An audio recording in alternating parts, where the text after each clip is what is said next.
Eh bien, bonjour à toutes et à tous, j'espère que vous allez tous et toutes bien. On se retrouve aujourd'hui pour parler de la review de The Penguin, épisode 1, voilà.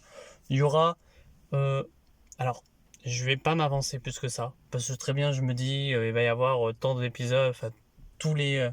normalement, ça serait tous les mercredis. Alors lui, il sortira dimanche, au moment même où je tourne la vidéo, mais normalement, si je dis pas de bêtises, tous les mercredis, il y aurait, alors des fois, vers novembre, mais ça, j'en reparlerai dans une vidéo dédiée.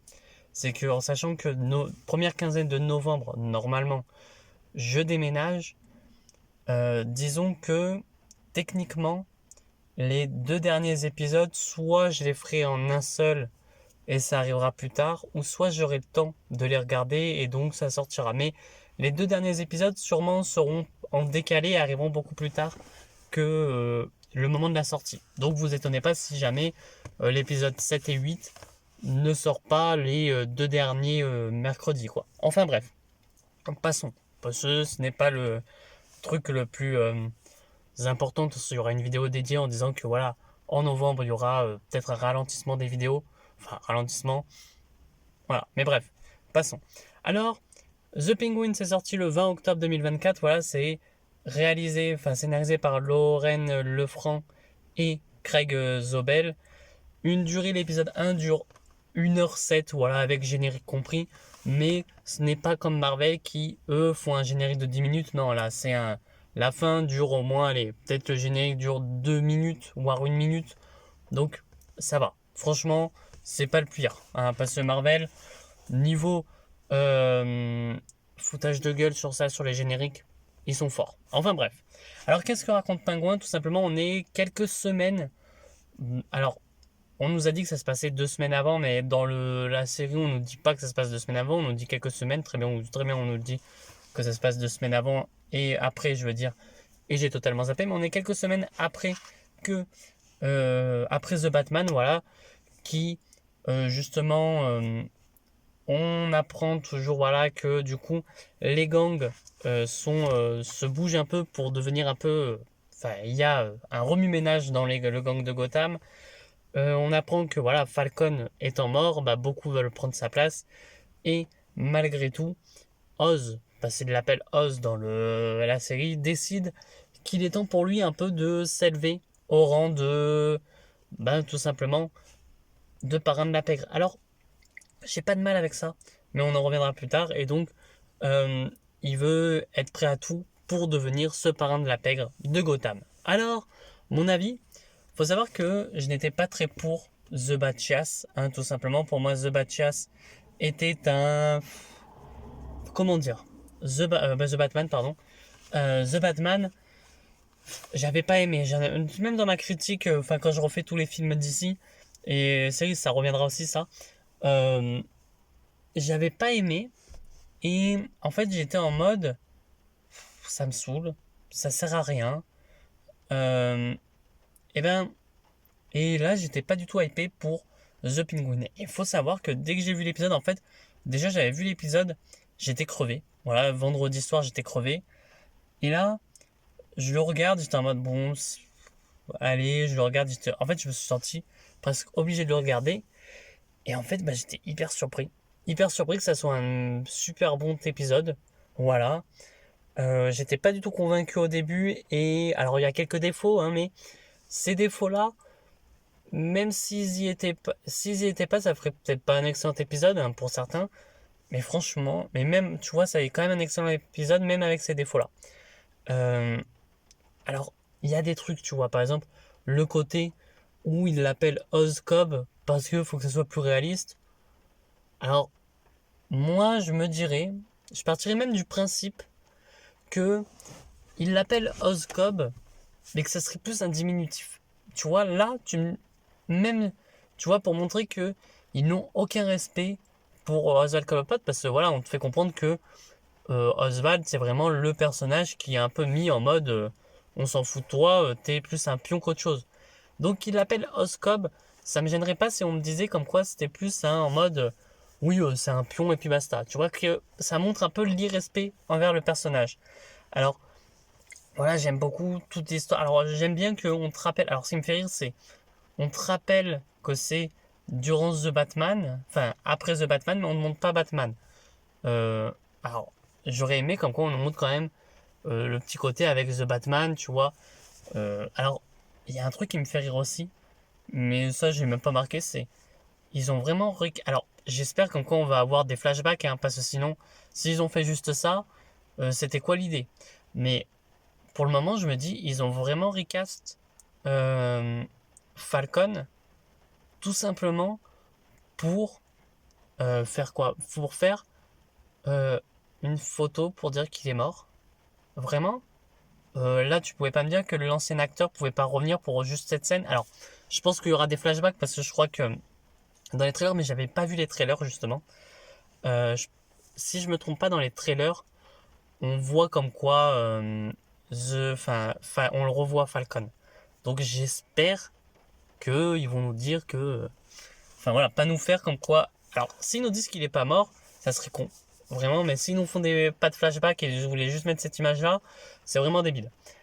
Par contre, j'aime beaucoup aussi que, alors je sais pas s'ils ont créé le personnage, et ça me dit rien ce personnage de Victor, mais s'ils l'ont créé spécialement pour l'occasion, c'est pas débile. Et puis, il sert vraiment de save water, tu vois. C'est vraiment le personnage qui te permet de rentrer dans Gotham, tu vois. Alors, c'est un personnage qui connaît Gotham, il n'y a pas de souci là-dessus, mais qui ne connaît pas du tout tout ce côté de gang, etc. Et ça, c'est très intelligent de le fabriquer de ce personnage. Alors, j'ai vu des théories, enfin, sur Twitter et tout, disant que ça pourrait être une sorte de Red Hood. J'y crois pas. Sauf que il y a un truc que personne, du moins je l'ai pas vu sur Twitter, etc. Et même j'ai pas vu, en tout cas sur YouTube ou quoi en parler. C'est et s'il nous faisait pas. Alors ça me ferait peut-être pas ça me ferait moins chier que si vous changez, par exemple, il disait que Victor était Jason Todd, tu vois le Jason Todd futur, ça me ferait plus chier, mais que ce Victor là, à la fin, change son prénom et se fait appeler Victor Zaz. Alors il serait jeune quand même, ce serait un ado, c'est ça qui serait plus gênant. Mais dire comme quoi, tu vois, parce que là, dès le début, euh, dès cet épisode-là, ils vont te dire comme quoi, voilà, fallait qu'il coupe la tête, etc. Que là, lui, il se sentait pas prêt, etc. Que ça faisait très amateur. Mais je me dis, s'il y a ce personnage-là évolue et que petit à petit, ils se disent, bah tiens, euh, alors peut-être pas, mais que d'un coup, ils se disent, on va le faire devenir ce Victor Zaz taré. Ok, j'achète. Là, j'achèterai, tu vois. Enfin bref. On a le personnage aussi de... Alors aussi, on en reparle aussi, mais Christine Mildy, qui joue Sophia Falcon. Et putain, oh, franchement, elle le joue hyper bien. Et vraiment. Alors, je connais pas du tout tout ce qu'elle a fait et tout, mais franchement, elle est une putain d'actrice. Enfin, vraiment. Alors, je parle pas de Colin Farrell qui est excellent dans le Pingouin, franchement. Alors il y a juste ce côté réalisme, ça on en reviendra un petit peu, qui me saoule un peu. Il y a des trucs que t'as pas besoin de montrer, en vérité, franchement. Mais par contre, il y a un truc aussi dans ça, c'est que, bordel, on a une superbe Gotham, je trouve. Alors, on va me dire qu'il y a des meilleurs Gotham, évidemment, tu me dirais... Alors, tu vois, genre j'ai vu sur Twitter que, oui, la Gotham de Arkham Knight, enfin des jeux Arkham, est largement meilleure. Oui, mais sauf que c'est un jeu vidéo. Alors, si on part dans les films, là, Gotham de Burton est largement mieux. Mais là, franchement, la Gotham de The Batman est assez cool. Je sais plus du tout ce que j'avais dit pour la Gotham de The Batman. Mais là, franchement, cette Gotham-là est superbe. On voit en plus ce qui se passe dedans, tu vois. On... Alors, j'ai bien aimé. Alors attention, j'ai bien aimé le côté où tu vois que c'est vraiment corrompu. Tu vois que t'as vraiment ce côté-là de t'es vraiment en bas de Gotham. Et il y a un truc. Alors peut-être que tu vois de jour, j'aurais aimé comme quoi on a l'impression qu'il fasse toujours nuit. C'est peut-être le seul défaut qu'il y a aussi, mais bon bref. On va passer au point négatif de la série. Le côté trop réaliste. Alors il y a des côtés trop réalistes dans le sens où euh, tu vois à un moment donné, on voit Oswald Cobblepot qui, on va nous montrer pourquoi il boite. C'est parce que justement il a son problème au pied, il a une jambe atrophiée. Ça, tu vois, il n'y avait pas tant besoin de le mettre. Tu vois, ça c'est peut-être un truc qui me gêne pas, mais je suis en mode, pourquoi le mettre? Enfin, tu vois, pourquoi mettre ça alors que on s'en fout, tu vois, qu'il ait une jambe atrophiée. Moi, en tout cas, moi je m'en foutrais qu'il ait une jambe atrophiée. C'est pas le truc qui va me gêner le plus. Tu me dis, il boite, tu me dis, au pire des cas, tu me disais qu'il avait une jambe plus petite que l'autre, tu vois, qu'une jambe atrophiée, ça passerait peut-être mieux, ça expliquerait pourquoi il boite, tu vois. Mais qu'on te le dise pas comme ça. Alors, ça pourrait expliquer, tu vois, son origin story, j'aimerais bien qu'on l'ait parce que, ben, toujours un point négatif, on n'a pas l'origin story du pingouin. Alors, on va me dire que si, et en vérité, c'est vrai que je chipoterais dessus en disant qu'il n'y a pas l'origin story du pingouin. Dans le sens où on voit comme quoi on a Oswald Cobblepot et sa mère sur des photos quand il arrive chez sa mère. On voit les photos et on voit les trois frères. Et d'un coup, on voit comme quoi, petit à petit, on en voit moins et on voit que Oswald. Ça, pour les gens qui connaissent Oswald Cobblepot, savent comme quoi il les tue un par un. Sauf que du coup, on voit pas son père. Et j'espère juste qu'ils vont pas nous faire un truc en mode son père est parti, il est pas mort.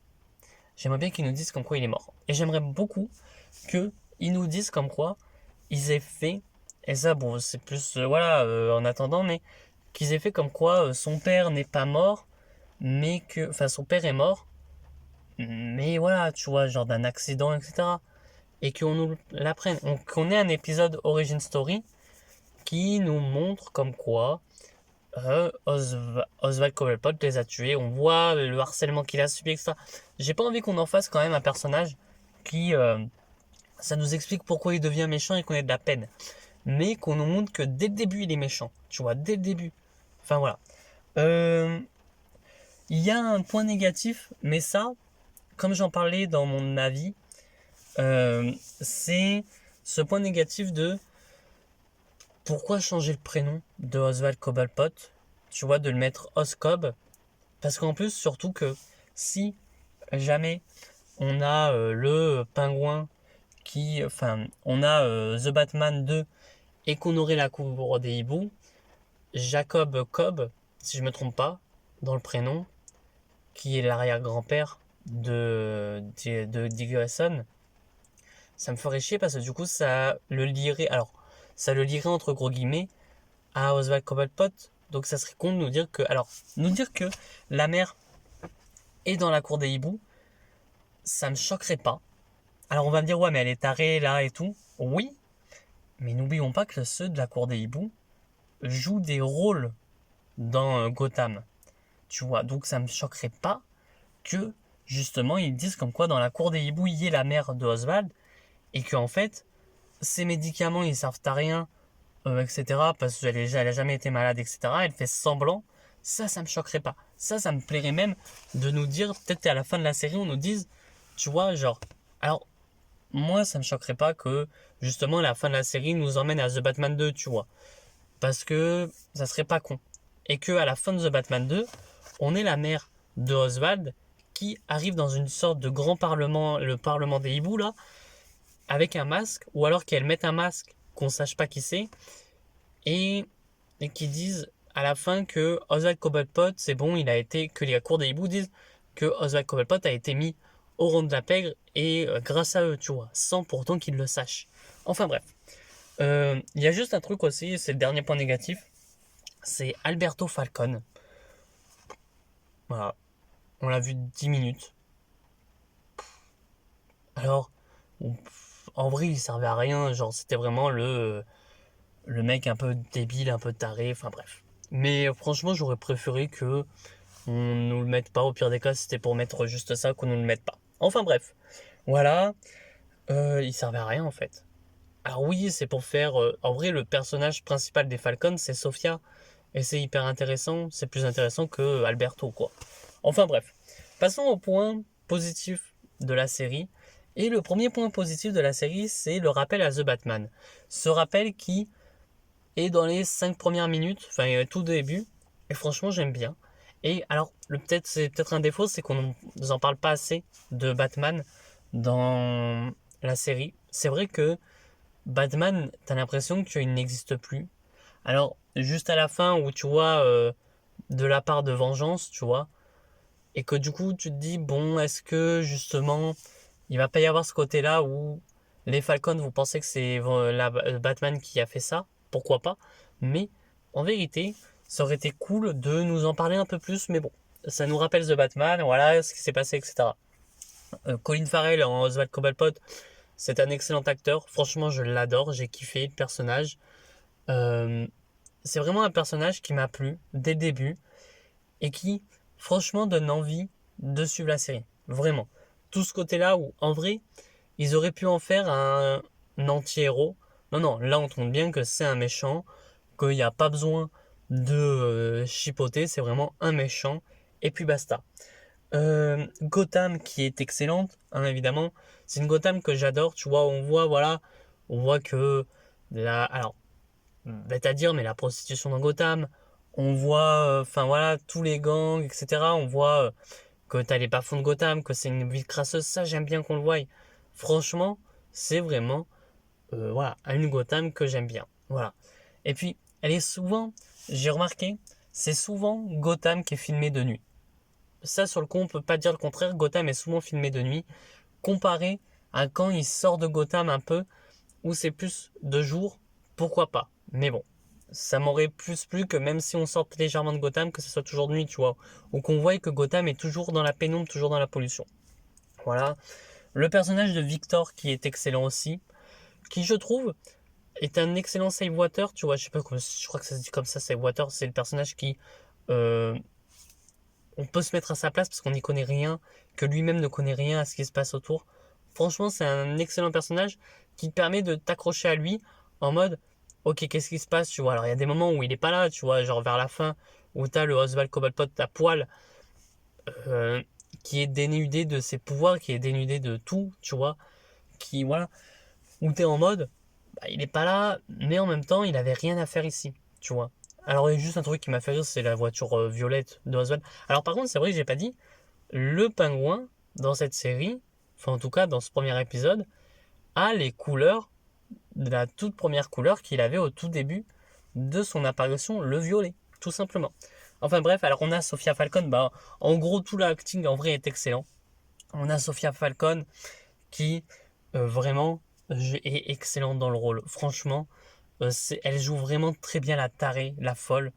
Alors c'est peut-être dommage que on nous dise qu'elle a déjà fait ses crimes, tu vois, que c'est déjà la tueuse à eau pendue et qu'elle a déjà été Arkham, ça j'aime moins. Mais est-ce que peut-être qu'on aurait des flashbacks ou à un moment donné on en apprend un peu plus sur elle aussi, ça serait cool. Enfin bref. Puis voilà, on a l'immersion dans l'univers que j'aime bien. Franchement, c'est immersif, tu vois, tu te dis putain, tu sais pas trop ce qui se passe, tu vois tout ce qui se passe autour, franchement, c'est une excellente Gotham, c'est excellent. Voilà, c'est vraiment une excellente série. Voilà, un excellent épisode en tout cas, parce que je dis ça, très bien, l'épisode 2 sera merdique, mais franchement, pour un premier épisode, c'est excellent. Franchement, j'ai adoré. Enfin bref, sur ce, n'hésitez pas à vous abonner, à liker la vidéo et à partager. Et moi, je vous dis à très bientôt. Voilà, les épisodes sortiront sûrement le mercredi ou dans la semaine, hein, ça dépendra.